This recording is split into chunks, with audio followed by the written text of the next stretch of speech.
Selamat malam semuanya. Aku ingin berbagi cerita tentang pengalaman yang bikin aku percaya bahwa makhluk-makhluk itu tuh nyata. Oke. Pengalaman ini aku alami sendiri pas masih SMA. Bisa dibilang sebelumnya aku adalah salah satu orang yang skeptikal tentang masalah-masalah alam gaib, hantu, dan lain sebagainya. Padahal di tempatku lahir dan tinggal bener-bener kental sama nuansa mistis dan gaibnya.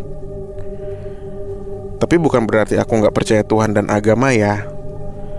Cuma sama yang kayak gitu aku gak percaya, apalagi takut. Aku malah lebih takut sama zombie.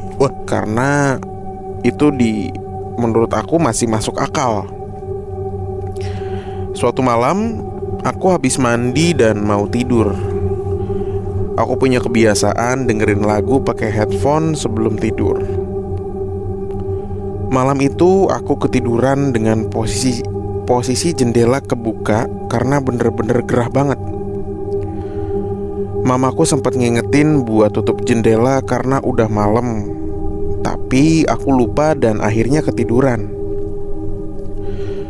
Sebelum tidur beneran, kayak masih di awang-awang gitu, aku inget aku meluk bantal kepala dan malah pakai bantal guling buat di kepala.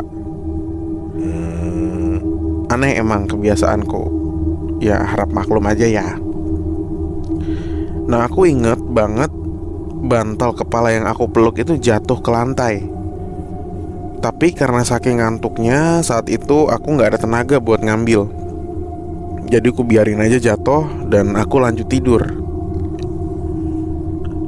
Aku gak tahu itu jam berapa, tapi aku kebangun dengan posisi badan gak bisa gerak dan mata aku berat banget, gak bisa kebuka. Terus penglihatanku burem, warnanya kayak film-film jadul gitu. Semu banget lah pokoknya.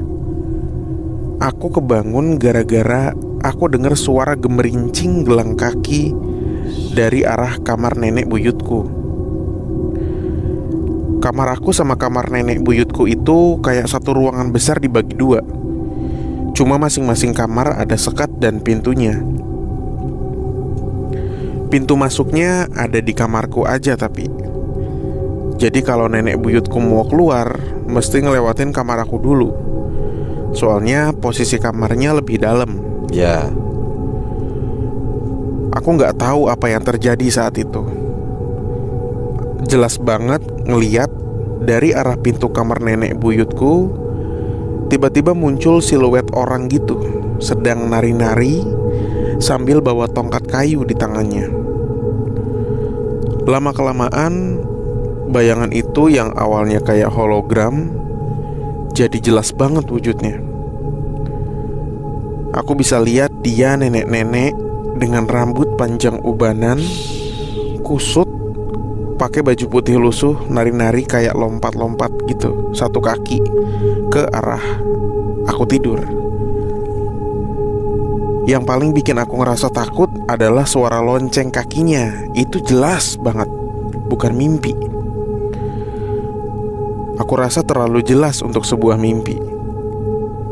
Tring, tring, tring, tring, tring, tring. Itu dari arah bayangan itu.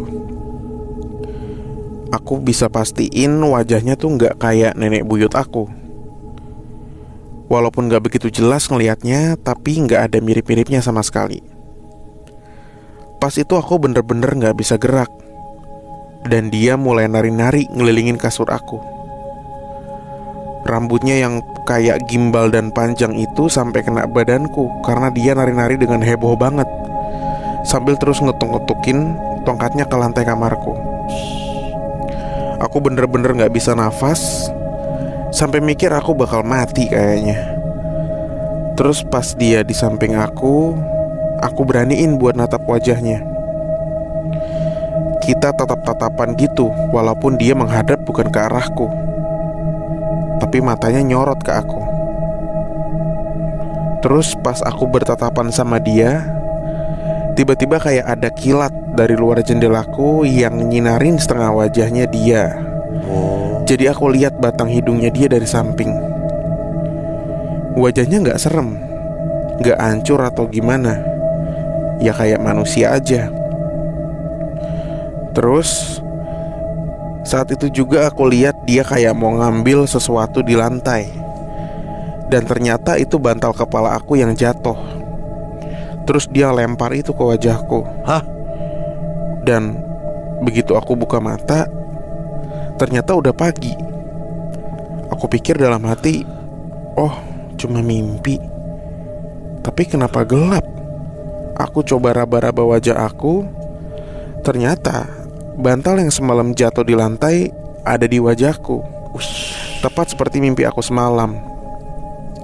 Aku langsung jerit manggil mama dan cerita semuanya.